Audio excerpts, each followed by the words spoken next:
All right. Hey guys, welcome back to episode 7 with you and myself, the Doc and Dog Show. We got special guest Kai from Stout PGH. He is a training partner of ours, fighter and coach. So he kind of wears all three hats. You ever heard that from the term Jack Rollinger? Yeah. Bro, I just found out like on last weekend what it actually means is like you're good at all this shit. I mean, you know how to do all this stuff, but you're good at shit. Oh yeah. I never knew that. Yeah, think about it. We're at 80%. Like you're 80% in all three buckets, but not to the 100 or whatever. That's the way I think about it. It's tough to say, dude. I don't know if it's a consulting or not, or like take it because it's like you can take it either way. I feel like that's okay, man. Shit. Because what you mean? Like Jack Rollinger, so you ain't good at none of that shit. Like God forbid, I'm good at 5 things, and you're weak ass is good at 1. God forbid. That's okay, man. That shit. For MMA though, that's a dope attribute to have. Being able to be good at a bunch of shit. Thank you. Yeah. Thank you. This is a previous call that kind of showed that the people that were good at a bunch of shit did better than the one-dimensional people. Yeah. We'll definitely talk about that during the recap. So Todd, talk to us a little bit, what got you into training? Because I know you didn't start like super young. You started like in the middle. Yeah, I was at 24. Also, really, I just want to lose some weight. I've always been. I won't say I always been like I always like had a.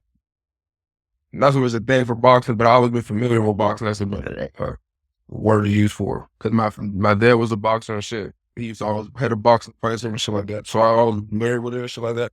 So my intention was like, let me do some hardcore and the boxing, lose some weight. Get on my phone, look at some gyms. Stout was literally the closest gym to my house. I said some kickboxing and stuff like that. So I'm like, all right, let me just go fuck with that. I did it for like a week.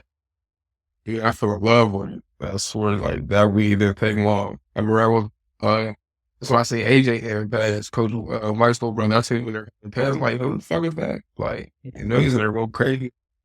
Then I asked Will, I'm like, yo, like, how long I gotta like train here to do that? Like, I want to do what he's doing. He was like, just keep coming, do your thing, and like, we got you. Fast forward. Are you from this area? Like, did you grow up here your whole life? Yeah, for sure. I lived all over this, pretty much, but I'm born and raised here. Okay. No, so you pretty familiar with there. You didn't like just come here and like didn't start like Googling gyms and shit. Like you lived here and then like grew up here and then were like got into it. Yeah. Yeah. Just got into it on some shit. Yeah. It was right. That's cool. So like you start off with boxing as like probably your base or like the thing that you're interested the most in, or no? No, bro. I'm hot better straight like Muay Thai. Mm-hmm. The idea was to find a boxing gym because that's what I was more familiar with. Just because like what I grew up around, what I physically did is Muay Thai shit first. And boxing just physically took me better and I just like was more interested in it. Like I fuck with the whole fight thing. Boxing definitely where my attention like was drawn. Did you have MMA fight first or striking fights first? Striking fights first. Striking. Crazy. We actually did the MMA bang, bro, because we couldn't find no fights. Mm-hmm. I remember like it was interesting because I was just starting at the gym. I was like fresh, like 6 months, maybe a year, like still relatively new, getting my like bearing around stuff. And I remember, you were teaching classes, doing stuff, doing old pads and everything. And then we would just hear Coach Will say like, sorry, Ty, this guy backed out. This didn't accept, but almost every other week it was just someone. Were you posting videos on the internet, you fucking cracking pads and shit? Is that why people didn't want to fight you? I was posting shit sparingly, bro, but I don't know what it was. Yeah. What it was, bro. They just saw a black dude with dreads and they're like, yeah, they're like, that's pretty much what they saw. And they're just like, who doesn't where he got fight was in like after guys MMA. Yeah. That was fun. Yeah, they're like, fuck that guy looks scary. I don't want to fight that guy. We're gonna get that. For fact, our first MMA fight was in Ohio Cup. Really? With a cop. Dude, he tried to devoid. He wasn't playing by the rules. Like they can't. I remember like he's reaching for his belt and shit.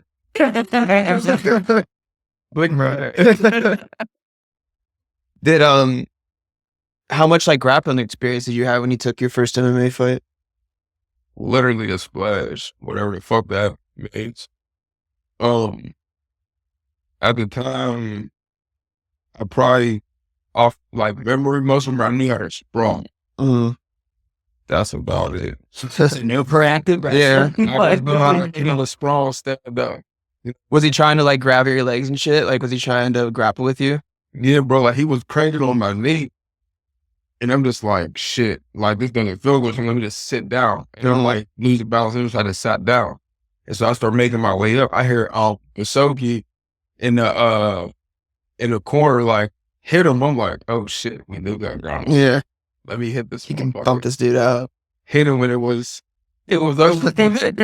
So that's dude. I forgot who said it, but that's why that's a great example of why unless you're a killer with leg locks didn't work in MMA because he had his knee, he was trying at the knee bar, and then you know what happened? This meets face. Yeah. He's like, Dude, unless you're like Ryan Hall and have like a world class heel hook, like even him, like Taporia fucking put him unconscious trying to do that shit. dude, even on with Garrett Tellin, who I would consider top 1% of like leg walkers, systematic and everything, and very good, like fully at MMA. He went for the thing. That split second's all the other guy needed, and just like Yeah.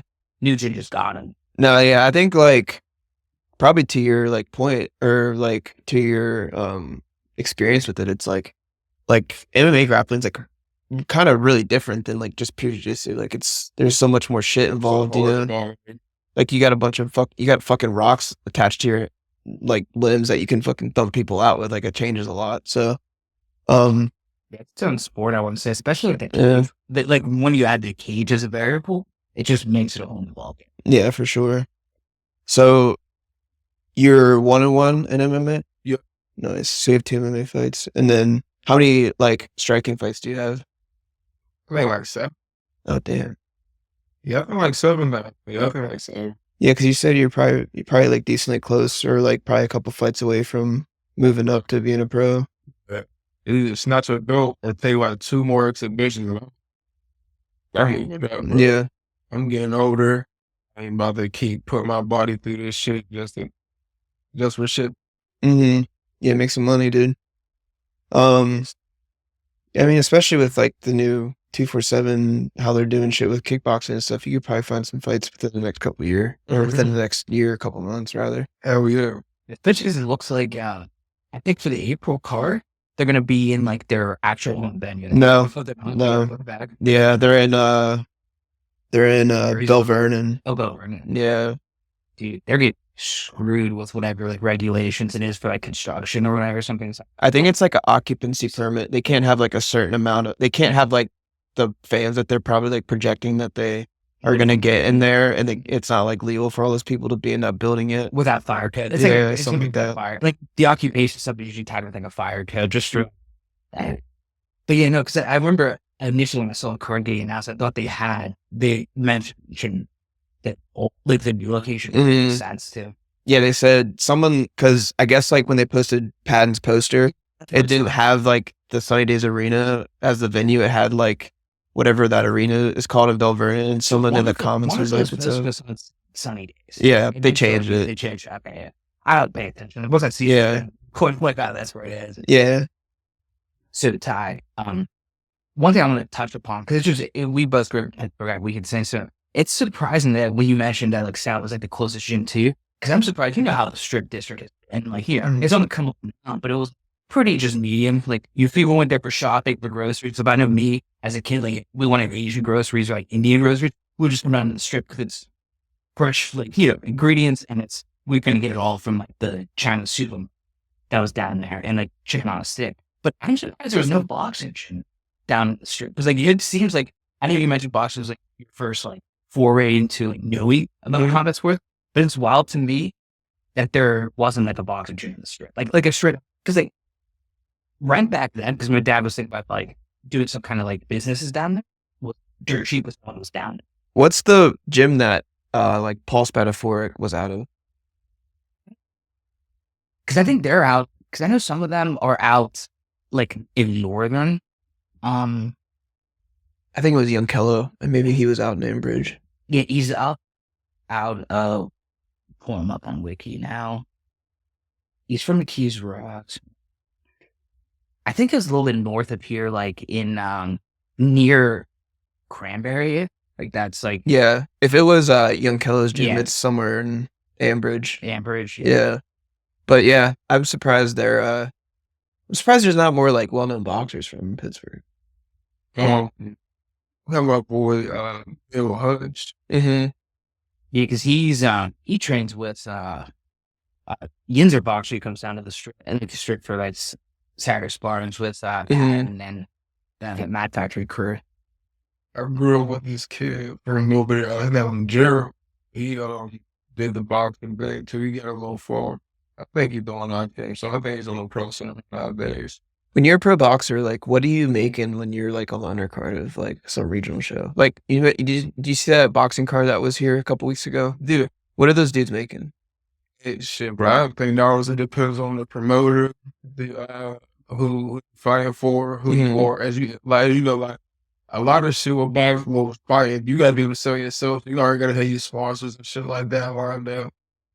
Right? But if you're somebody, you might say like a little 5,000, a little 10,000, Yeah. a little something. Would you ever do BKFC? What up? Yeah. They get like 5 and 5. I think I would. If BKFC came to me and was like, yo, here's 5 and 5 for some dude that was like a career long like MMA fighter with a losing record, like I'd fucking do it. I wouldn't do BKFC in my youth. That would have to be something I picked up because I can retire from fighting, but I just got the niche to get back into it. But I'm probably too old for MMA. Mm-hmm. Yeah, I'll probably do BKFC. Tyler speaking Dave Booker's language. I don't know if Yeah. it's true or not, but I saw like a quote from him that he goes like he wants to retire from fighting like at 40 for sure. Like that's his goal. But he wants to be and he sees himself being like a bare-knuckle champion for like light heavyweight by the time he's 40 because he's going to trace it from UFC to that and just like because he's just kind of a little bit psychotic. That was before he just fucking snapped his hand. Yeah. Did you see his stitches from his surgery? It looked crazy. It's like down his whole back of his hand. Shit. Because you probably, I mean, if you're fighting in BKFC, your hands are getting destroyed. Bro, fuck that. Yeah. And it's interesting to me think about BK, like the bare knuckle stuff, because in boxing, and you know, the number one thing you hear is boxing's like a young man's, like it just in the sense like with like all the volume you need and stuff. It's for just the lower weight classes, like just you know, it's like a young man game. And it's funny to see bare knuckle, which is like boxing at its core here. There's like just bare knuckles. It's only old. It's funny. Yeah. It's funny. Because it's like, it's a different box. Yeah. But it was funny how old people like old Pete. Sorry, I don't know. It's all I know. But like You're old, bro. yeah, well, but like, like they're thinking that they'll just like, go into bare knuckle like in their old age and just see it contradictory towards me. Mhm. Whenever it says like boxing, such like you know, you want to be like feet and all that stuff, and But the thing is, I don't think fighting is a young man's sport. I think it's a grown man's sport. yeah, Because it's like this, we got Beater B. Beater B is probably, he just lost to Bibble. We got like 2-3 years on me. Bibble's probably, he's getting up there. So to Bibble's what we would consider older in boxing. You know what I'm saying? Yeah. But you got Beater B, he was an undisputed champion at 175. Mm. You feel what I'm saying? You got to look at George Foreman. You got people like Deontay Wilder. Matter of fact, Deontay Wilder. Man, got a similar case. Deontay Wilder got into boxing. He was like 22, 23. I got into a fight when I was 25. 24, I'm sorry.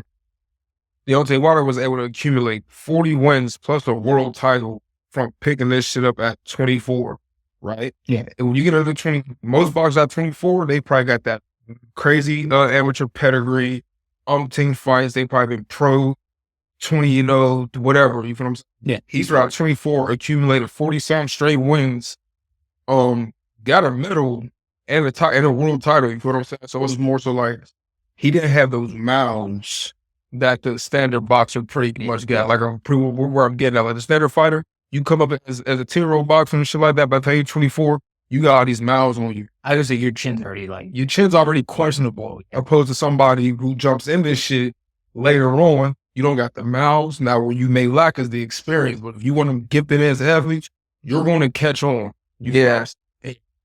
And at that point, it's like the young man shit's out the window. This is a grown man's game. That's what I was like. Coach Mike, I used to like kind of be in my head about it, and I would talk to Coach Mike about it because I would be like pushing to go pro, like when I had like 6 amateur fights, and I was like, well, I'm this age and that age, and like these are my goals and this and that. And he's like, bro, like you didn't grow up wrestling, you didn't grow up this and that, like you don't have those miles on your body. It's not your age, it's your mileage. You know what I'm saying? So, and then I think too, and we're lucky with our gym with like Coach Will and like our strength and conditioning. I think that's the thing that's starting to unlock people in their longevity in the sport. We're starting to see more and more people not peak like the 35, like still maintain their peak from like 30 to 35 and have great bouts and great performances because like our strength and conditioning said like years ahead. People are finally going over the old school mentality where like some people just made you do stuff to do stuff. Now you still work hard, but you work smart and like, you ever see that chart where it has all the UFC champions and they're all like in their 30s to mid 30s except for Topuria? Yeah. Topuria is the youngest champion right now. Well, not even the champion anymore. But was, yeah. Yeah. I'm not surprised. Like those guys, like MMA especially, I think you gotta have that grown man strength at times. Like because you're grappling to and you're punching and like you gotta do everything. Like a little bit like having that strength matters. Mm-hmm. So what do they say about the young guys we see come up when they be on these hot streaks and they right when they say it won't time to grow into his body, he's gonna be XYZ because you can be that phenomenon, that 22, 24-year-old killer. But it's like, that's not that often. Most of these champions are 28 plus, the old dudes, because he's a grown man game. Dude, even like he's in a lower weight class, which like people always say like in the lower weight class, age, He's still of all of them dudes. He's the grandpa of the division. And it's crazy to watch his place because you can almost make a case for some of his losses that like the judge should have. Not that like did he lose to Haney? But that's yeah. That's what I was thinking. Yeah, I'm Haney fan, but it could have been swollen out.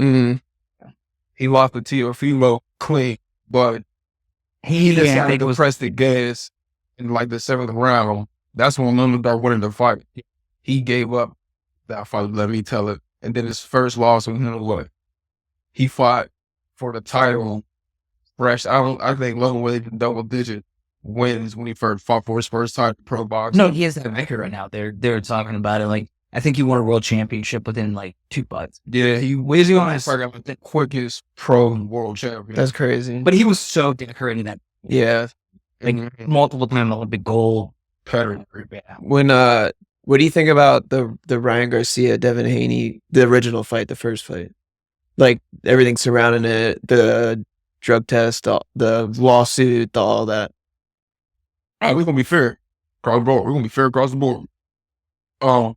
I feel like Devin slept on Ryan. He got caught early, but when Devin shook back, I feel like he was winning the fight. But once he was hurt, it was over from there. All right, now boom. Now he lost the fight to me. He lost. It is what it is. Now when we get to the politics of the shit, Ryan was dirty, bro. You cheated. Came back hot multiple times. Right? Yeah, I mean, if you fail a drug test, you fail a drug. And especially if it wasn't for like recreational drugs, like it's for our shit. Yeah. It wasn't like for like smoking weed or cocaine or whatever, that shit. It was literal like up to 4. Yeah, it's like for motherfuckers who don't know the game, it's like they like, oh, he only had a XYZ amount of it. It's because like someone that loses 4 and his name is what people get around him. It's like, bro, he was already on the he was already weaning off it, but he used it. Yeah, it's called a fucking cycle. You cycle off and fuck. You can't just do fucking roid and quit today. You have to cycle off. Maybe that's why there was that little piece left. He just misread it. Yeah, he meant not to defend it, but he mistimed it himself. He wouldn't. Was it? Is there any like possibility that it could have been like tainted supplements or anything like that though? It'd be like there's always that chance but that can be proven, right? Chance. Yeah, but it's like you got somebody like him who got all these people around him, and then it's like it even gets deeper than what this. So what I was getting at first, just for him to be who he is, and the people that get around him, bro, you know what not to be taken. Right. problem though. He comes from a trainer. Well, prior to his current trainer, he came from a trainer who already had allegations of people popping hot. So the narrative was already on, right? Yeah. And it's like, again, bro, you have it in your system, bro. You don't accidentally take that shit. It is. I don't give a fuck. It is what it is. But when Devin, you knew prior to the fight that he pumped, bro. Now, you gotta be fair. You gotta be fair. Is you still took the fight. If you beat his ass, you would have been parading the fact that you beat his ass off juice because he fucked you up. You want to sue and do all this crazy shit. Now, I don't respect that. You feel what I'm saying? You should have took that loss with grace, like you would have took that win with grace. You feel what I'm saying? It's like you don't get that double-edged sword once you take that fight. You don't need each. You don't need each kick too much. Yeah. I also agree with, like, I know exactly what's going in my body. You know what I mean? Yeah, you know exactly about it. You feel, or you can pinpoint it to being like, hey, I potentially messed up because I took this supplement. Like that's what I'm saying. It can be proven. Like, dude, I have a cabinet of like what I take in the morning, what I take in the evening, like everything I'm taking, like vitamin wise, supplement wise. I know, like, I have my creatine in the morning, like everything, like it's organized. And I'm not even like super like into all that supplements, but everyone who takes it knows they buy it. You should work something by the before and be like, go up with the stuff. Shoot, forget there's some steroids in here. There's stuff. It just brings me back to like my favorite time. Like as a kid, I loved watching like baseball because I grew up in like the steroid era. Remember as a kid, me and my brothers, we would go to school and then come back and watch sports center to watch like who was winning the home run race between like Sammy Sosa and like Mark McGwire. Bro, those motherfuckers look like linebackers. Yeah, they're big as fuck. Love to know about it. Every day we're looking, oh, he was winning. Like, and it's funny because once the steroid thing happened, people got boring as fuck. It's like we self-blocked. Like literally, we started like once there was like home runs and all that, like exciting. I was like, oh. Sammy Sosa played for the Orioles in like 2005, so I got to see him like play live a couple of times. He was way smaller than like in the early 2000s, but he was still like Sammy Sosa. I'm like, fuck, dude, that's super tight. It's just funny. Anyone who like not defense, but says like, oh, some of these guys didn't take roids, just doesn't look at before and after pictures. Like the best example was Barry Bonds. When he was with the Pirates, he was roid free. You can see his skinny ass of the Pirates. And then with San Francisco, he was shit. And not even a bad way. He was juiced to the game, bro. And he's like, oh, dog, I gotta do this now. And to Barry's defense, maybe he felt like he noticed that the game was slipping away. And he's like, yo, for me to still compete with like the young guys, I got it. Got him true. Yeah. With that being said, though, Barry Bonds is the fucking goat. He's the man. Yeah. Fuck, I would have paid him on juice. Bro, there's a home run. There's a video of a home run he hit in the playoffs, and it literally looked like it got shot out of a fucking cannon from home plate, dude. It was like in the third deck of like the old Yankee Stadium, bro. It was insane. That's crazy. Yeah, he's one of the most fun people to watch playing baseball. Just because like you knew the ball was going at the park. Yeah, in that game. So Ty, I know we were on that boxing spiel. So do you think you're ever going to take a boxing fight in the future? Like, would you want to do an amateur one and then pro, or like say you go pro because I know you're planning to go pro, and the next time fight, it's like, would you just then just do pro boxing and then just skip the ante? Right? Because I know we don't have a choice. There's so many motherfucking one. Yes. Like, I've been itching for a boxing fight. I've never had a boxing fight. I feel like you can swag out in a boxing ring. You can have fucking dope shoes and some dope trunks. Dude, crazy. Yeah. You know, like with boxing, you get the chance to like do the whole theatrics and shit. You get to like make it up. Like boxing more so.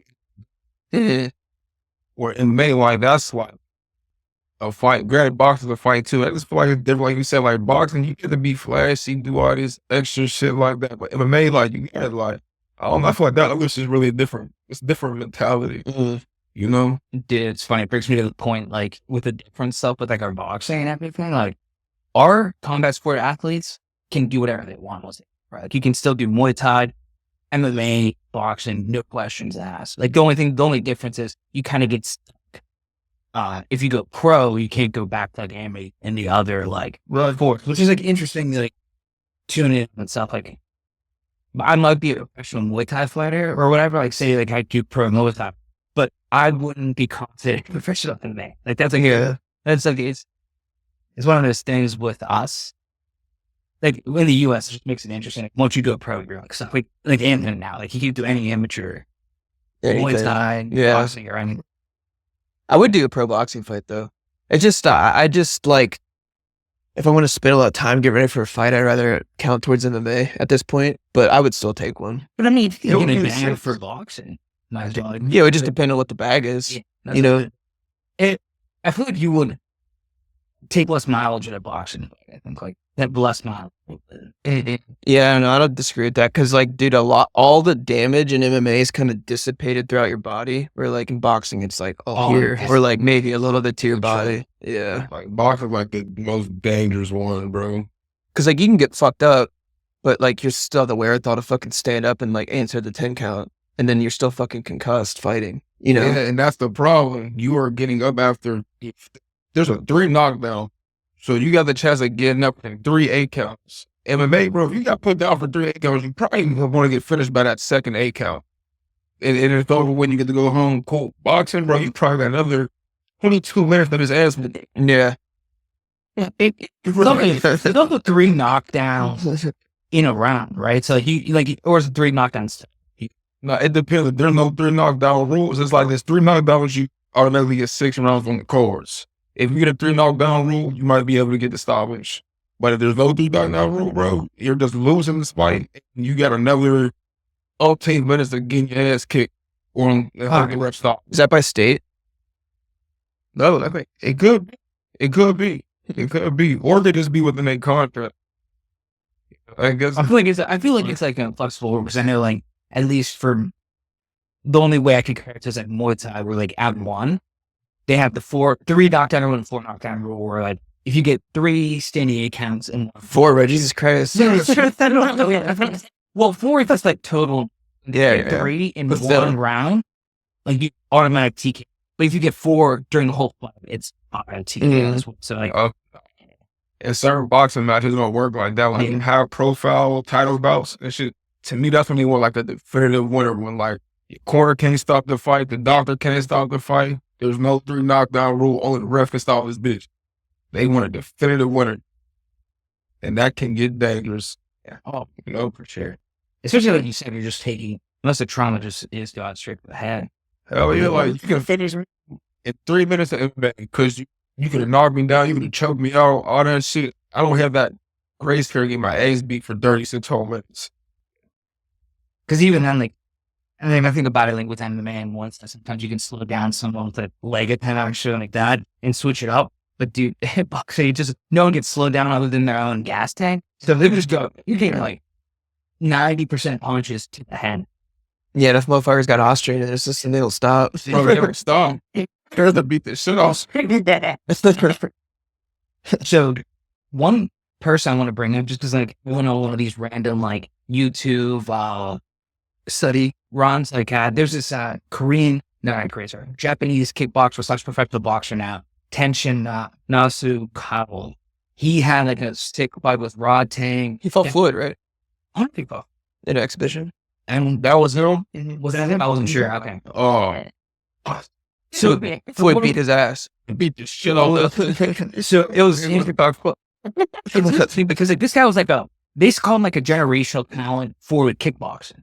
And like that, because he beat a couple Muay Thai Stadium champions. He beat Rod Tang, which was controversial. A lot of people were saying like he should have lost to Rod Tang. It was just a judge's decision where like, people's points don't leave anything to the judges. What actually caught my eye when I went to like search some of his fights and everything is Japan is a weird country when it comes to when it comes to like their professional like combat athlete. So for him to go become a professional boxer, he has to stop fighting kickboxing.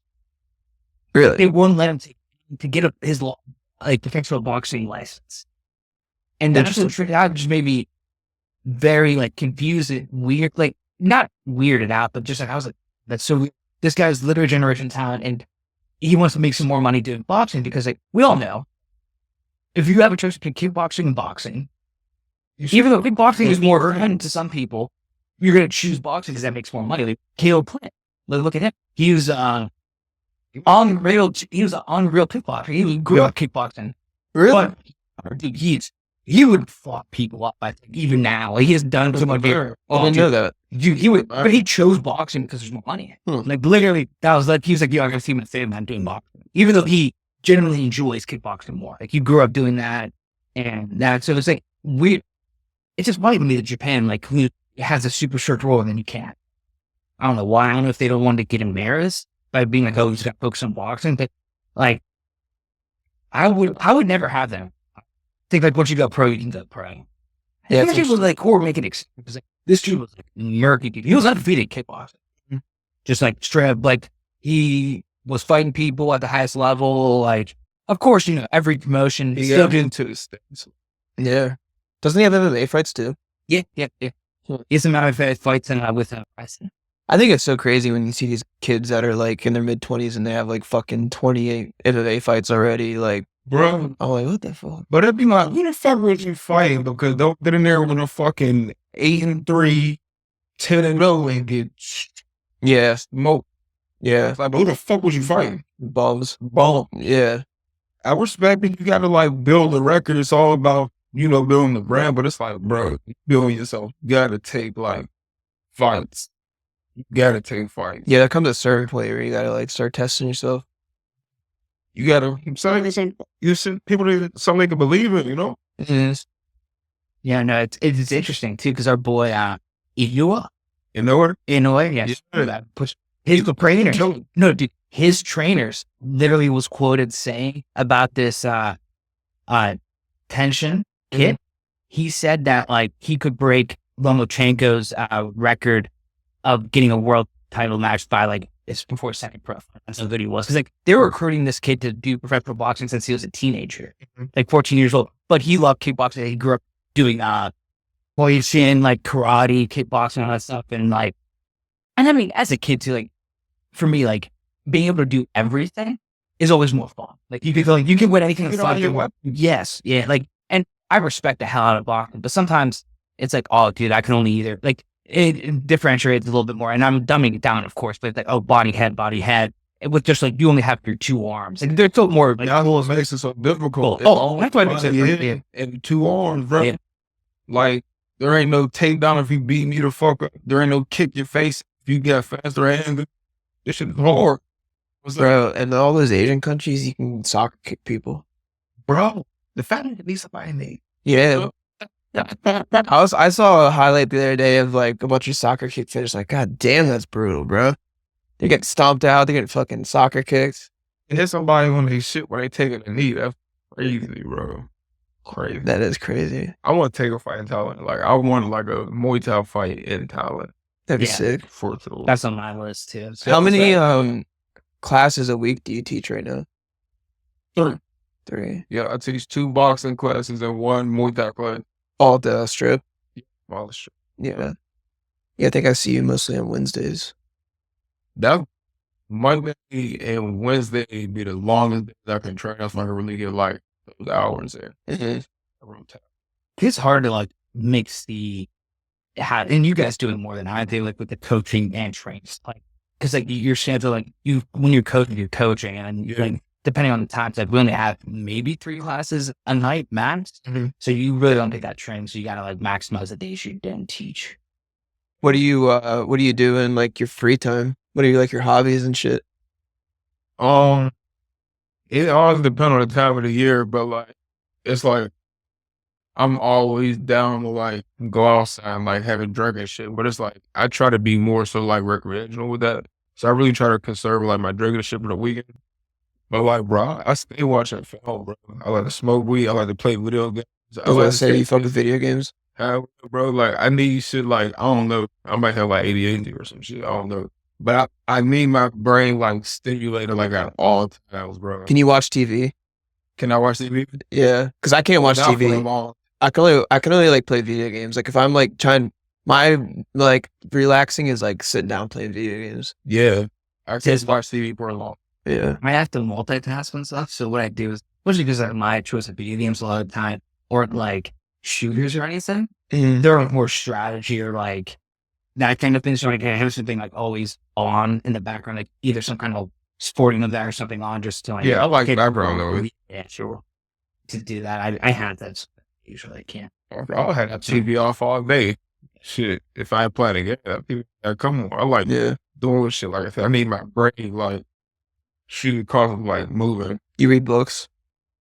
I fuck with books. I like books. I like Coach Blue gave me this fucking book. The Art of the Fighter. That's one of the best books I read. Yeah, I like books. Tim was gonna give me this one of like, I forget what it was. It was like The Art of War, maybe, or like By Sun Tzu. maybe. I can't remember. He said he was gonna give it to me. I haven't got it yet, but dude, I need to read some more. Bailey, you watch this. Come on, dog. You're letting anything down. It's probably more on me for not like asking him or like following up on it. But yeah, dude, what video games do you play? I'm not really like a sports gamer these like I stopped playing sports games probably like 10th grade or some shit. I used to be cool with like Madden and NBA and shit. But like that shit's boring to me now. Like I like fighting games and shit. I like games where I gotta do all that. Click, click, clack, clack. And like, you know, like any game that would like mentally frustrate me. Yeah. Play. You gotta dial the fuck in to be good. Yeah. Are you do you play the UFC? The new UFC? Yeah. Yeah, I like that. It's not boring enough for me. Like if you play online, yeah, you get some people in there, but it be like you play more cheese than people who's actually good. You get them they play, but it be like a lot of cheese shit. Mm-hmm. I don't like playing games that you get cheese. If you got I like playing shit that you gotta know gotta have the strategy. No, you don't. Matter of fact, I hate it. Fuck. I would play a lot of that mobile rival shit. Yeah. Bro, I hate that. Bro, I hate how much that I've been playing. Like, that's what competition I wrote. Call of Duty's cool and shit. I still fuck with it. Call is our rivals now. On the what happened with the game? Yeah. That was the competition there. And I hate how much I play that fucking game. It's not, it's like the new, like, it's the new, like, girl on the wall kind of thing right now with Marvel Rivals. It's not that much different. It's definitely but that's our else. I've had so many friends who are so pumped about it in December when it finally, like, came out of beta and unless I started playing it. But it's fun. By, like, end of January, I got some idiots like, yeah, I'm bored of it. There's so many people that started getting bored of it. I don't like the game that much. Like, it is what it is, you know.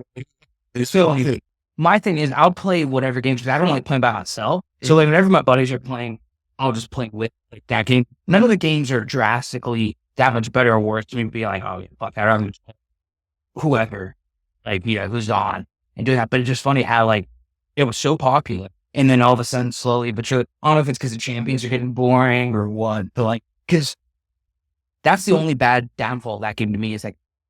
After a while, people pick up on who are the best combos. Like, like we'll play each other. Like, they'll know that, oh, so I'm Hulk and like Iron Man. Like before that combo got nerfed, oh, I got to be this one. And like healer, they had to pick the one right healer. Like the who's Are there like prize tournaments out right now for Marvel Rivals? They're like before anything came out, they're $1,000 for a fucking game. Damn. Yeah, dude. The professional like sports team already had teams out like before the season came. They came out, yeah, because they know that Overwatch has money in it. Mm-hmm. That this one is the same game style as Overwatch, but has a better like IP, has a better intellectual property. People love more, so that's gonna blow up in general. Like, dude, there's a Marvel card game that people love, that more than I play. Mm-hmm. People love that game. It's not even an amazing card game though. It's because it's Marvel. It makes like hundreds of millions of dollars. That's insane. Do you play GTA? Yeah, that's like all I'm playing. I have like fucking 4 days on my PlayStation on GTA, and I've only had my PlayStation for like a month and a half. Bro, you can make some money. Oh, we can make some. What do you have? I got P5. Sam. All right. Make sure you fucking add me later. I got to make some money. I'm fucking GTA. Yeah. Dude, it's just funny, like, even that game, like, when it first came out, like, I was talking about, like, OG, like, PlayStation 2, dude, that game was, like, meant for kids. Like, even though it wasn't under game, the kids, like, fucking you tell kids, like, you could tell, like, steal cars and shoot guns. When we say kicking up prostitutes and gangbangers, it's good for kids. Yo, this is the way it needs. This man teaches kids at the gym. It's not like at the gym. It's to take that around there. I put my down on it. I've heard Jesse literally promote GTA at the gym to the kids. Man, program. maybe I just don't get more stuff than most people. Because I remember, like, I was like, Nah, bro, I was for sure like on the low playing like GTA Vice City. Like my parents didn't know and shit. Bro, Yeah. you know what's weird? My mom was so fucking weird. She didn't. I only she understood when it was. She let that shit slide. You know 50 Cent. Yeah. Remember he dropped the game Bulletproof? Yeah. She was not with that. Like if she thought I was playing that game, she would have flipped shit. She didn't understand what GTA was, but let her hear when I was playing Bulletproof, bro. It would have been a whole different thing, bro. It just no one puts it two and two together that GTA means Grand Theft Auto. We just call it GTA, and so that gets away with it. We always say we've always heard GTA when I was a kid. We never said Grand Theft Auto. I think and she heard that. That probably, of course, as we got older, that probably came to her head, but she never said shit. I didn't know when I was playing that shit as a Jimmy. I had no business playing that shit, but she didn't know what it was. As like thinking back now, we're like, are you okay with that trade off? Like if you weren't allowed to play the 50 Cent game, but you were allowed to play GTA. Yeah, because my neighbor had the 50 Cent game, so it was like I could play that his house, but she didn't let me play that shit. Like she found I wanted to play, so she was like, "No, I get this game." Yeah, she didn't pay attention to GTA shit for whatever fucking reason, whatever reason. Gee, I think it's just a habit of parents sometimes. Like they choose, it looks harmless enough, whatever. They just hear a name or like they see something. Because like for me as a kid, me and my brothers, like every Sunday we would watch The Simpsons. Just car shoot people. Maybe watching DC do it. She just said, I don't think she was. That's the game. Yeah, and she in her head, like in a parent head, maybe most likely they're like, okay, I picked the game they could buy. So, and maybe it's shape one middle, but so my mom, like, we didn't grow up too fortunate. So my mom was in buying a lot of our video. Yeah.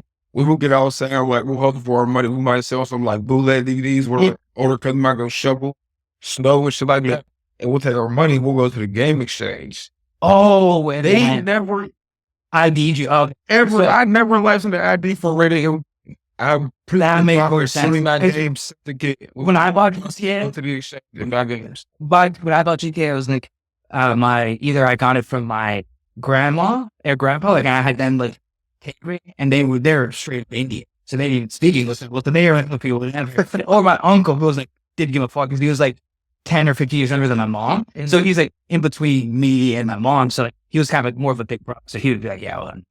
He's like, I want you to get called to Jesse. I'm gonna buy you GTA. Because it's funny is I was gonna go with like parents being like not neglectful, but just like carefree, and when they see like something that they think will be good. So like Sundays growing up for us on Fox, like, the basic cable, like we didn't have cable at the time, so we would watch basic cable. Knew our brothers would watch every Sunday, like The Simpsons, Family Guy, American Dad. It would all come on, like all the new episodes every week on Sunday. And it's funny, my parents never questioned. Oh, they just saw cartoons. They're like, okay, they're watching cartoon. Cool. Like, we wouldn't be able to watch something like R-rated movie or anything like that, or some kind of TV show on HBO that's like True Blood or any of that garbage. But it doesn't matter that even these are R-rated cartoons because they're cartoons. But very much on okay, it's cartoons. My mom was wearing that shit too. Family Guy, she knew what it was, but I don't think she knew it was that harmless. She was more that harmful. She was cool with that. Yeah, she wasn't with me watching Dave Chappelle and South Park. I want you to look at that comment. Dude, I work with Shaka and Kam's brother, and I was just talking to him the other day about the Chappelle show. It was like my favorite show ever. The player haters ball skit. Oh, bro, that shit was funny. Yeah, the show is amazing. My favorite is the skit that they're doing like that wife swap. When he called that, like, yeah, when he found her vibrator and shit. Like it was a lightsaber. It was a vibrator. Yeah, it was when the black kid and the dude who swapped with the white family. Dude, that was funny as fuck. Yeah, I'm not with that shit. I had to think, watch that shit more older, brother. No, dude, Chappelle is just like, he's one of those, because even we wanted to quit and just quit. It takes the balls, just, I don't need this. Yeah, he didn't fuck with the Hollywood elites, bro. He just said, no, I'm out. None of your money His money doesn't matter to me, which is dope. That dog turned down 40 mate. Mm-hmm. Walked away from, Which he probably made back by now. bro. Doing all his- And then came back around. And Yeah. Interesting. When I first saw him, he literally turned down money that I think 9 out of 10 Life people changing. would not. Yeah, 9 out of 10 people would not turn down. What was his Remember- story? Like he, like Comedy Central wanted him to like do certain shit that he didn't want to do, or I think he on that show, one of his little comedy specials. But I think all in all, just like, yeah, bro, he just wasn't fucking with what they had going on. He was like, no. they took away like his creative control. No, I was. I wouldn't say I like, can't remember, creative bro. control. I think it was a lot of like, yo, you pump out this many episodes, you got to do this Mm. and this. Not necessarily the content as much. I think it was like very much forcefully being like, we need this structure. The schedules. Yeah. Because even Comedy Central knows that they put a lot of shit out there. I think censoring wasn't going to be. I think it was more like controlled his schedule and being like, yo, you have to do like this. Where like now, he does his own comedy special. So if he wants to go on tour, he's like, yo, I'm filming a tour. We'll do a tour for however long he wants and he can do like that. And that's why I really do respect a lot of the comedians nowadays because they're not making money as much because like Comedy Central isn't a thing as it was like back then. So you really only had Netflix. Some of these streaming things are like the comedy shows. I feel like the true horror comedy is dwindling out, bro. Also, that shit, like the true horror comedy, it's like everybody getting away with this shit. And it's like, me, I ain't the funniest one, but I'm like in the moment funny. I can't sit down and write a skit, but like, I know what the fuck was funny, what's not funny. You know what I'm saying? And I'm like, a lot of people these days, they get away with skits. And it's like, that's cool, but can you go up there and like do what we grew up on, like sit down there and do an hour and a half show, straight joke and rock this motherfucker. It'd all be like You know what I'm saying? for not OGs like Saturday Night Live people, but the people that live in the 90s from Saturday Night Live. There's not guys like that. Like Adam Sandler or fucking Chris Brown. all those guys, but people stand they- up, it's like, They can call they can just fucking off the cuff. Just but they had to earn their way to skit. People not skits on the door opener. They had to work their way to get them skits. there's some people though I kind of like that are like I think a little bit more old school, and I they're in a special place in my heart because I kind of think Anthony and I are like these two light is Andrew Schultz and Akash Singh like that. They're podcast. Like I feel like we're like a little bit of them lights, not as funny because we're not comedians, but like getting up there. I like Theo too, though. Yeah, I saw Theo do a stand up, and I was like, not disappointed, but I was like, oh, he's not as funny as he is when he's just like fucking around. I agree. Yeah, I think I agree. Theo's best videos out is that he will put whoever he feels like having on the podcast and let them just go off. I think some of their not that he isn't funny, but he seems better because Yeah, he always have a you can play off whoever he's got around. Yeah, like Country, yeah. But he's a funny one, but I'll fuck with you. I think that's why. I think that's why people love that when he interviews because he's not like an amazing interviewer. Like questions or having engaging conversation. It's just I think because he's like country, like he just has Country as hell. country as hell. Doesn't censor and lots of people want that shit when he is so country. Is you just see him at the fights this week, and he's like always the first one there. And he watches like early here. He learns. Yeah. He's like with because he has a good seats usually. Or you see everything empty because all those like VIPs aren't there till like the main card. He's just watching. Yeah, he's like legit the only one in the front row. He's just sitting there, like when they are about to start the fight, and see the dude back up to the cage, like on one of the cage's corners. You see Theo just sitting there by himself. He's like, it's all about it, dude. He loves it. I saw him with power stuff too. Yeah, way more. Because like sometimes I disagree with like sometimes these people like are honest buggers and like dog. They're like. Oh. Like the one that I remember people were mentioning about it because like not to talk too much politics or anything, but Candace Owen was on like his podcast. Yeah, I saw she was on there, and she was talking always about like Jewish people and like Israel and stuff, and I'm like, oh come on, those people have gotten fucked their entire like existence. Let's give them a break. They're slaves in Egypt. All the way on, like they've never got like they just like my thing is like have some compassion. Yeah. Like that's what annoys me. Like other things I can believe some conspiracy theories have some weight to it, but the Holocaust, like the ones that say that that's fake news. Yeah. I feel like happy like shit. It is. I've been to the museum twice actually in Yeah. DC. It's crazy. Like, there's no way like, we made up or someone fabricated millions and millions of lights. Yeah, Like, everybody believe that shit. 80% of their population. Like, yeah, exactly. I think it's like everyone. Fuck that. I think everyone, like, especially with social media now, like, has a voice a little bit.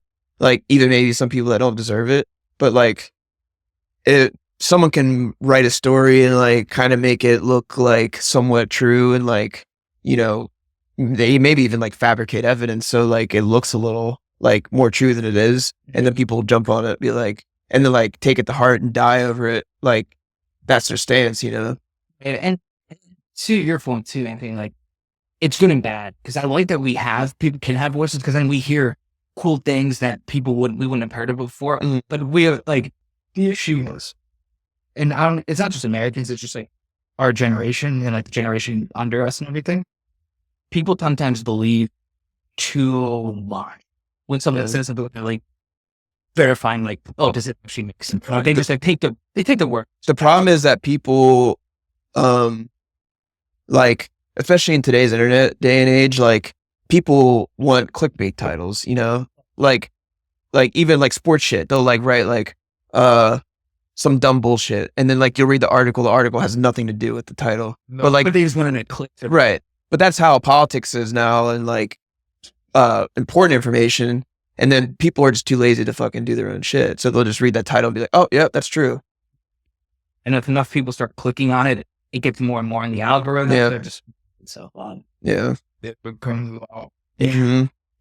Yeah, it's an interesting time we have out there. It's like good and bad. We're like, it's cool, like the RFK thing. Everyone loves or hates the RFK, but I'm happy that at least something's happened in the health and like drug administration stuff. You know, good or bad, at least we're getting some changes. Yeah. Because there's some stuff we can all say. It's like, we've all had friends or ourselves or family members that would say, oh, I went to Europe. And like for like 2 weeks, like, yeah, man, I lost like 5 pounds, which is like, that's not like good to lose 5 pounds in 2 weeks. Like, you know, naturally you're supposed to lose like 1 or 2 pounds if you're like on a deficit, but they weren't on a deficit. They were just literally on vacation, eating what they wanted, walking around and doing all that stuff. And they come back here, and that difference is just with the football. Dude, I realized that when me and Lucas went to Arizona, it was so like affordable and like accessible to eat like clean organic food. But then I come back here and it's just like, I got to find like Whole Foods somewhere that's like nowhere close to me. And it's also just like double the price. Yeah. It is. Yeah. Yeah. So like, yeah, it's good and bad with such a media hate. But one thing I want to do, because it's a good segue, a good point is UFC 313 recap. Or kind of recap that. I was like, this card, I think had 4 out of 5 great on the main card. Yeah. Just start with the main card. Cause Yeah. I didn't even watch the fucking prelims, to be honest. Yeah. There's only one print we'll talk about at the end. Just because it kind of owned it to bit to Pereira. Mhm. So I feel like the winner did a lot of what that's what Pereira do. But like, you know, let's start off with the championship fight. Pereira versus Ankalaev. You know, controversy. How do you have it scored? So me, I thought it was Pereira 1-3-5. But were you biased because you bet on him? No, I didn't get that down because of his fan pins, I think. I didn't like that. But I was biased as fuck. I'm like, he fucking won the first, third, and fifth. I'm like, But, God like, damn it. But for sure, 100%, even the biggest fans, anyone with a brain can say that he lost rounds 2 and 4 easy. Like Yeah. rounds 2 and 4, I think like that, like 4, Ankalaev had a lot of control. Like it was hitting the like right strike, and 2, I think it was just the same thing. Like he had control. But 3 was the one where I'm like, and then 5, like turn it. My argument for Pereira like winning the fight as a whole is that he didn't get taken down once. I feel like your takedown defense has to count for something. Count for something. You Yeah. 0 for 11. 0 for 10, 0 for 11. That's Yeah. too many takedowns to not succeed to win a fight. Yeah. Yeah. No. And then to me, like the other thing we want to also mention is like we're starting to disrespect the chin a little bit too much in the UFC where like I don't think Ankalaev did enough to take it out. Like that's really like, I think that's 100%. Like, Yeah. especially in these decision type stuff. Like if Ankalaev knocked him out TKO'd him more like significantly, I hate to bring it up because I'm such a Sugar Sean fan, but like the Merab won by decision, but he was like, there were so many parts.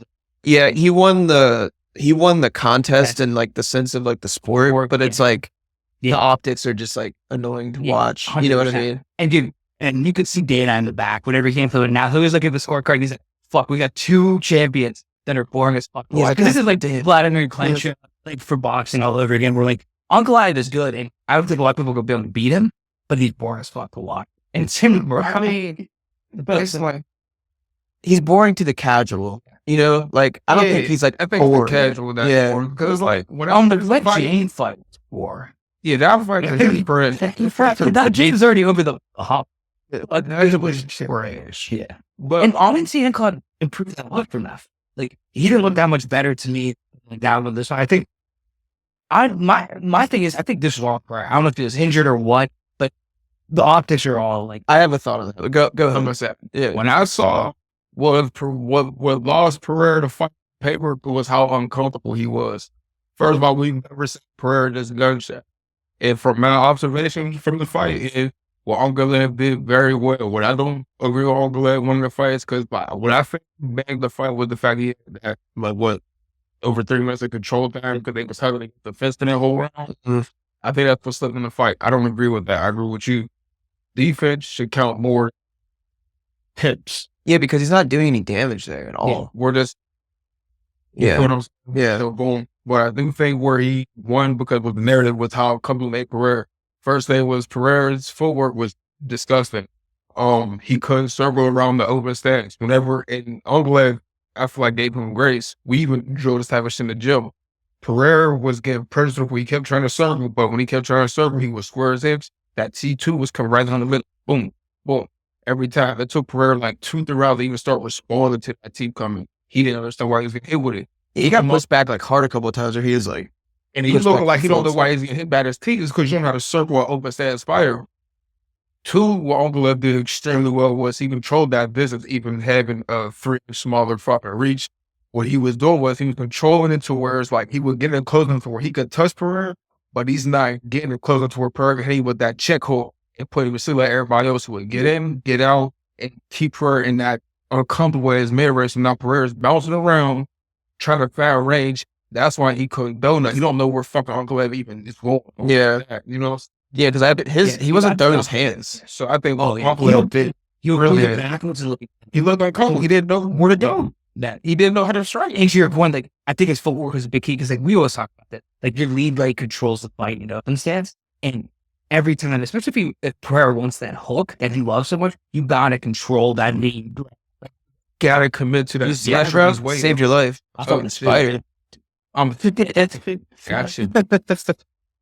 No, dude, I think it's like when they were saying like Pereira's the best striker in the UFC. He's up there, but like the basic fundamentals of like your positioning and shit, like I feel like he wasn't. Yeah, like when I see like Sugar Sean strike or like Corey Sandhagen or like Ilya, I'm like those are the best strikers in the UFC. Yeah, I mean, You were right because I think everyone just loves the flashiness of Pereira, like gets us finishes, knockouts, and that's He's just got the power to get away with some of that shit. You know? that shit. And dude, in those bigger weight classes, I always say sometimes like power solves technique. And am I Right, am I tripping or does he like? Strength. Yeah. No, not straight, but it's like his defense is just like lacking incredibly. Oh, Like- like right here. I mean, funny all the time. What's all Or just how Yeah. Sometimes when I hit the mids, it was like a year ago, and I was out and after do the Pereira thing where I'll hit it and it's staying right here, and I could be just like he was just with the fucking. I was just like, I think it's when he just worked at the Pereira is doing on his. You're like, I want to be challenged. Yeah, but his defense is so because his hands like even in open thing, I was surprised because like, you will at least be aware of the lead hand. You don't have to like, always attack it, but his hands are just Yeah. and he found himself way out here. They're doing. We teach how to do. Don't ever reach for no one's head. You wiggle the song up on the camera, but you know how to. You know the lead hand advantage. Put it like that. exactly. This is the biggest mistake you can make in the lead hand. That he's out here reaching for that motherfucker. You know what I'm saying? And again, he's doing on. He's trying to find Ankalev's lead hand while bouncing around scoring with his hips. He was the best. Reading him And getting backed up. and getting back in it. Yeah. He was in a fucked up spot. And Ankalaev, I think that's what won him the fight. Yeah. Just Looking back at it, Ankalaev definitely won. Like watching it in real time, I was pissed the fuck off because I bet on him. Yeah. But I also cashed out my bet before that fight started because I had a parlay. So I put in like, it was like a $50 bet and I pulled out like 181 of it because I just didn't have a good feeling. I just was like, I don't feel like uber confident in him right now. And then it worked out that way. An injury trend here because Sterling made a good point. He made a comment like a week ago, or not, a couple of days. He goes like, I think Pereira's issue with this fight was it's just too much volume for him. Like he's hurt. This is his fourth fight within a year. Like not getting breaks the way he trains super hard all the time. And sometimes you're gonna just body time to rest. He goes like, that's why like that happened. It was just I think it was just like a fatigue thing. yeah, just not very like not that the train can't. If you're not covering your body, that's Dylan Daniels was on Ariel and said he had some shit going on. Because I guess they train together like quite a bit. So who knows? But I know they're going to do a rematch. the rematch. I think Pereira might be able to sweep out the rematch. I think he'll like Adjust. and and I think initially, at least from the movement of looking timid, he was always worried about getting taken down. So maybe now that he knows that he can stop the takedowns, he'll just because he can see the fight and be like, oh, it's and like be a little bit more loose with it. And second fight, which I thought was fantastic too, was BG versus Fiziev. Especially a short notice fight. Fiziev was like the first 2 rounds. Yeah. Like they were back and forth.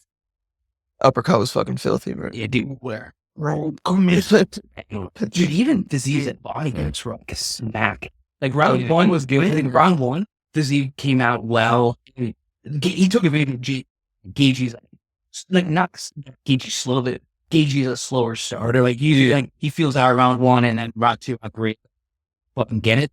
At this point, it was nice to see Fiziev get some stuff. Like he was measured, controlled, especially with no training camp. Like I was surprised he just did. He could go ball through the wall. But like he had a great round 1. I think Fiziev won round 1. I don't know if you guys were sporting. Like I think very like a little bit close play, but like he won round 1. And then Gaethje just his head moved right, and then just started timing the uppercut perfectly. I think that once he got a read on Fiziev, If that Reynolds need to stop them, man. Yeah. Oh yeah, and just like round 4, I think would have been a round 4 stop. Which was like round 3, you could see Fiziev like he was visibly like, Bro, you're not getting off the couch beating Gaethje. I don't give a fuck who you are. And I think Fiziev was good. They first thought he was a banger, but he's been out for 18 months till the front of the week. You're not beating Gaethje get off the couch, bro. Give a fuck who you are. no, yeah.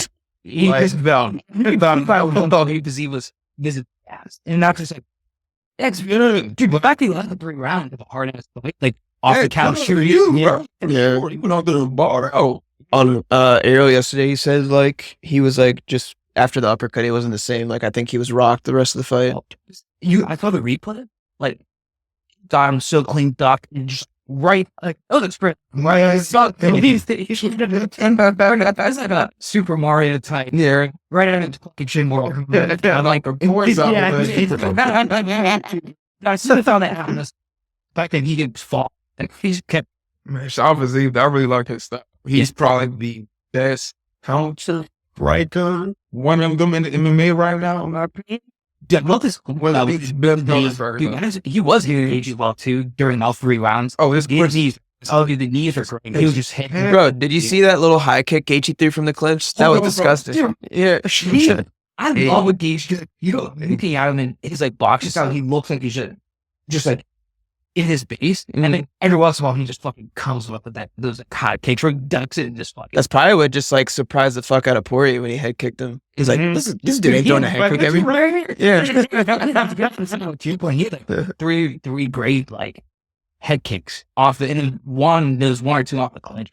Like, cause he wasn't expecting that. He's like, oh, he's on the possibility, and it just. Dude, imagine getting hit by Gaethje. I don't. I know. Yeah. I was, because they said his fucking logos on his glove wore off because he was hitting pads so hard. Oh, That's why like he started hitting pads so hard and it started to wear off, so they just like took them off. Black glove. Yeah. Yeah, they said on the broadcast he was just warming up so hard they started to fall off, so they just took it all off. And then he didn't want to switch his ear. He broke him in. I like that idea.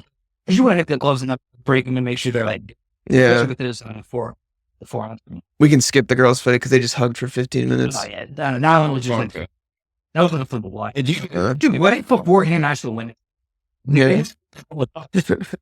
You could tell it wasn't that young girl to one day. Dude, I'm hoping Yeah. for her. They wanted to push I her. her to win. Yeah. She has more experience. See, that we were talking on the last spot. Like, she has way more fights than the other one. So Lemma's just like, But it's like, We could have fuck seen are you fighting? Joe Rogan fucked up and said, this young man. Did he say that? Hey, hold on. Yeah. But we'll go to we'll get to Julius Turner versus Baja Mendez, which was a short fight. Bob. But dude, like short fight, but it was fun to watch. Like it sucks because Turner was doing all the things right, like striking well. He got him to the ground, and then honestly, Baja Mendez, like not that I want to be on the ground on bottom guard, but like, he did everything right on the bottom. Like it's a position you don't want to be in. But dude, he was like, "Fuck it, I was throwing these strikes," and he was throwing precision strikes. His elbows aren't fucking like tapped on his face. They're fucking like hard. Yeah. I bet on Bob Mendez. I just had a feeling. Yeah, dude, I bet on. I had the fact that there was odds on Baja Mendez. I put him on the parlay, but it sucks because like I don't know if you guys noticed, like it felt like there was like at least a split second, a couple seconds where like Turner had enough time to get out of the trap triangle, but he was just like, Yeah, he said he retired right after, and he said he doesn't fire anymore. and that's what it looked like because I was like, man, because like the thing with these like submissions is you sometimes had that like couple seconds, like, not going to talk about 5 seconds, but like 1 or 2 seconds to move your body the right thing to like start to counter it, and he just let it pass. And at that point, I was like, He accepted it. yeah. You get like he's some of that shit. Yeah. And then final card at the main, what a way to start the card was the first fight. Rufy from Fighting Nerds versus King Bob and Got price, bro. That was a crazy knockout. Dude, it was just like, it was such a good set, dude. It was like that knee hook, got his attention for a split second, and then he did the spin into like the spinning heel. Like, Yeah. that it was just, it was a perfect timing where unless you fight, it's one of those things where you're watching it. Cause I was watching with my brother, and he doesn't really fight. He watches our fight, but he doesn't like fight himself or train. And you could see sometimes when you talk to people, like, they're like, whoa, man, how did he like get hit with that, like the heel kick? Cause it was like a split second. It wasn't like, one right after another, but sometimes and it's hard to explain to people that don't train that like, you're not expecting an apple dodge you. Like, it's not like the guy was slow or anything, even though there was a second break between those like strikes. And that was a great example of like, unless you train, sometimes you don't realize how sick that, like, it's sicker than you even that sound was. But it'd be like, how often you get hit with spinny shit? No, dude. Me never. No, I'm just kidding. I did Like, get it sometimes, but like not often. Yeah, it was right. It depends on what I'm sparring. Like, if I was sparring Jenna, he's fucking trying to hit me with that once a fight. Like, once a sparring action. It's like, bro, to me, we are taught so hard to get with. I don't know. I just be looking at shit from the way we're taught, and then when I see shit, because like I seen that when Bobby got knocked out, and I think if he got a questionable his shoulder roll, he tried to shoulder roll down. Hope that even got dude to start spinning and shit. Mm-mm. So I was like, bro, we teach a certain way, bro. You move one way just when you have X, Y, Z options. He shoulder rolled and stood there and waited to see what the fuck's happening. We never defended once and just stopped. We always got that next step before them. Bobby locked in his defense. It was a beautiful setup, get me wrong, but it's like, bro, I don't see nobody. I don't see you without thinking, but bro, He's in the beat. he's not here, Brody with no shit like that. It's like, bro, he's still thicker spitting. Yeah. Why are you still watching them? Yeah, move your feet, dog. He's in Or your fucking head. Yeah. He's involved, bro. Cosmo says it best. If you never want to heal a spaceship, you have two options. You don't stay where you stay, where Bobby Roth, you move out or move in. And since he was already up against the keys, which was a great set by Rufy, you move the fuck in. So you just move the fuck in, whenever it is. You Don't stay there and watch somebody keep fucking spinning. Yeah. I'd rather move in and take a jab or whenever the next punch is going to be, knowing I'm protected from this fucking spinny shit. Bro, I don't think I'm no bullshit fucking hair strings to this. Yeah. In Ruffy's defense, he's fucking nasty. Oh, He yeah. reminds me of beautiful stuff. like a more athletic, more powerful, bigger Connor. Like when Connor was like elite, that's what he reminds me of. That's a great. Yeah, fucking going ham, Connor. A lot of these fighting nerds guys are fun to watch. They're 18-0, bro, and since they got the UFC, And it's what's crazy. crazy with them is, they're very different than like the typical Brazilian like squads. Mhm. It seems like they're more calculated.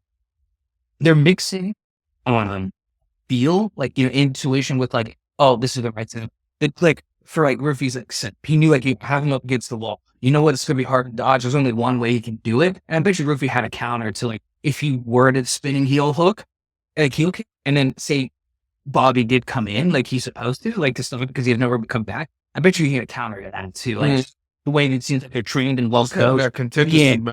But like he set that up perfectly, where like you got him to where you like need to, like up against the wall. He has only one choice. You left him with one choice, and as long as you know he has that one choice, you have a counter to. And so I'm excited to see the next fight for the Fighting Nerds because I think it's going to be at Gene Silla first. Yeah. You know what's crazy about all these guys?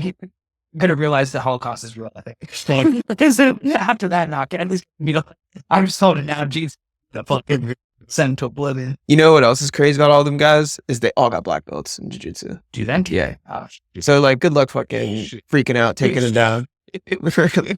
Now I'm excited to see where they're gonna go.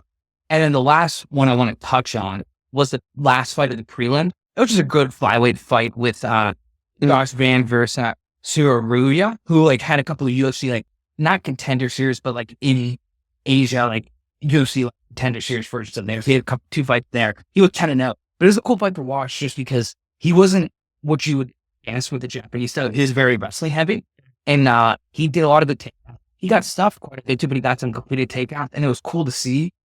He did a lot of like non-traditional, like he would chain, like go for a single leg or a double.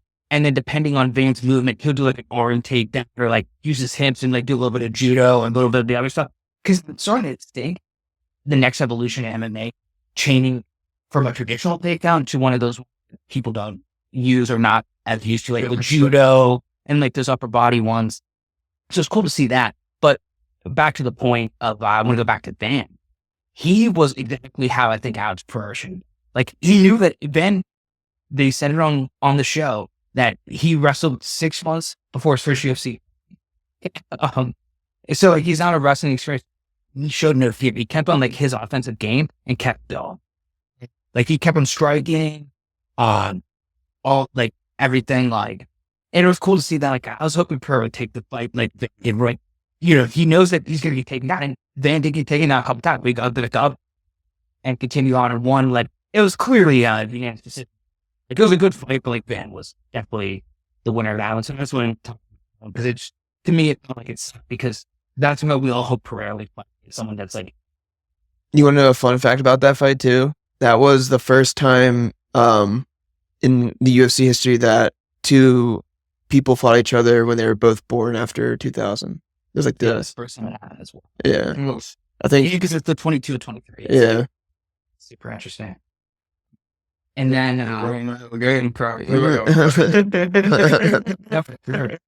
it is funny it did happen only in lightweight, so we'll see whenever it happens for like the bigger weights. Lightweight.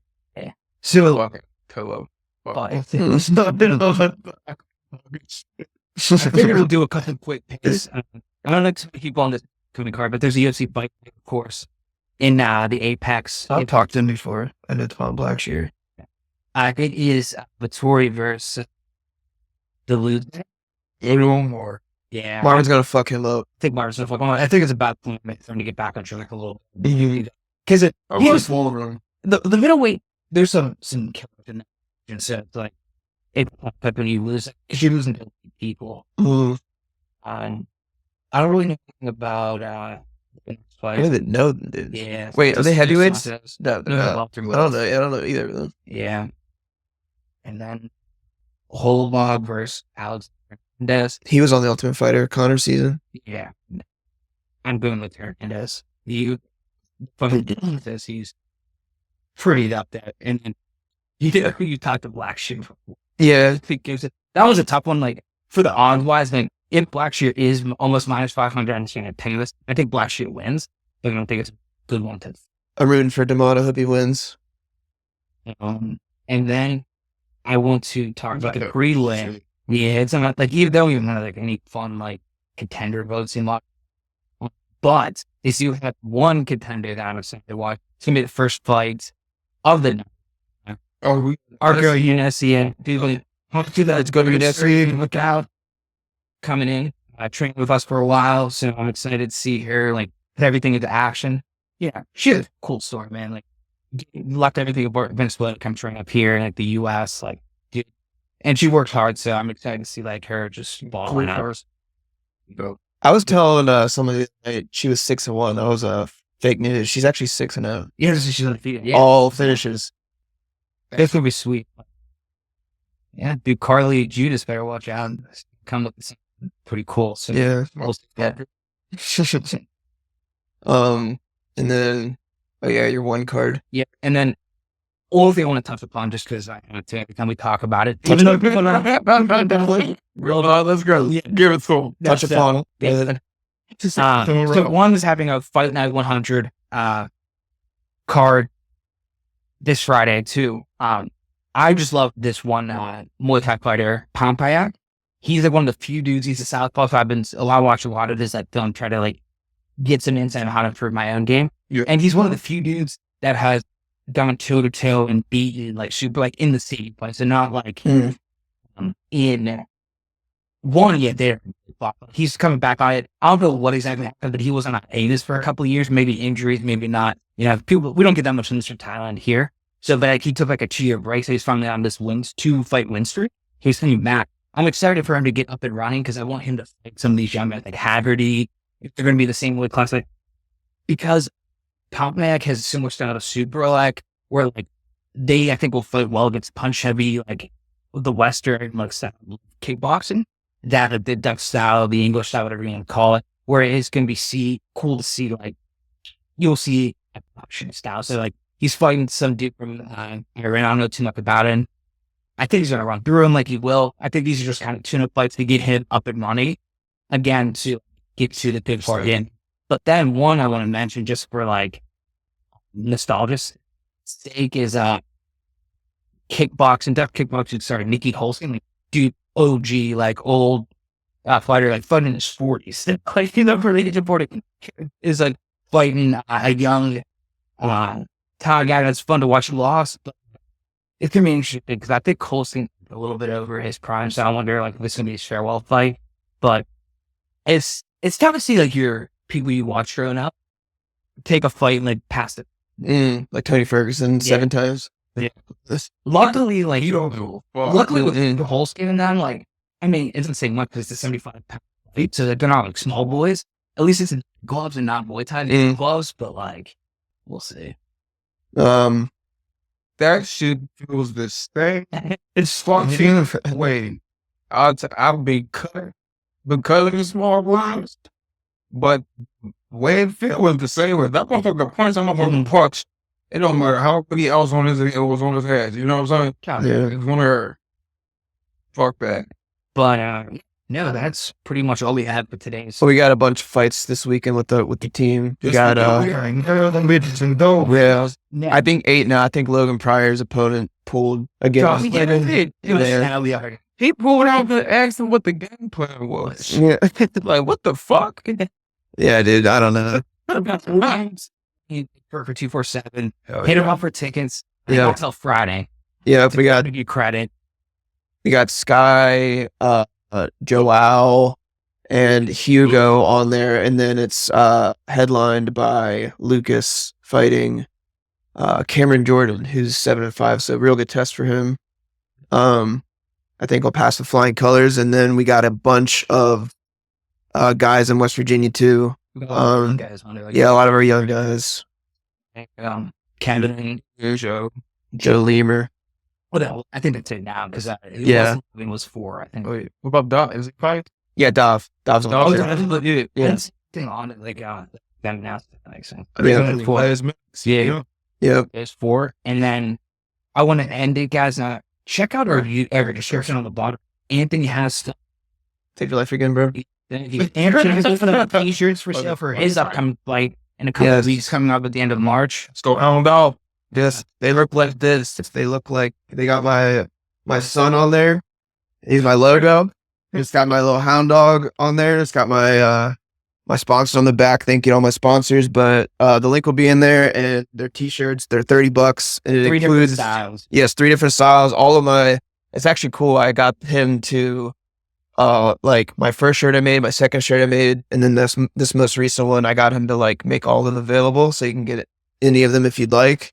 And the $30 includes shipping. So if like you're somewhere else and you want one, the shipping's also included. So yeah, I appreciate it if you get one. We would all appreciate you supporting Anthony for his pro fight, guys. It just helped a lot. People don't get paid a lot, so it's any little bit helps right now. They're starting out, and yeah, we'll catch you next week. Thank you for watching. Marty.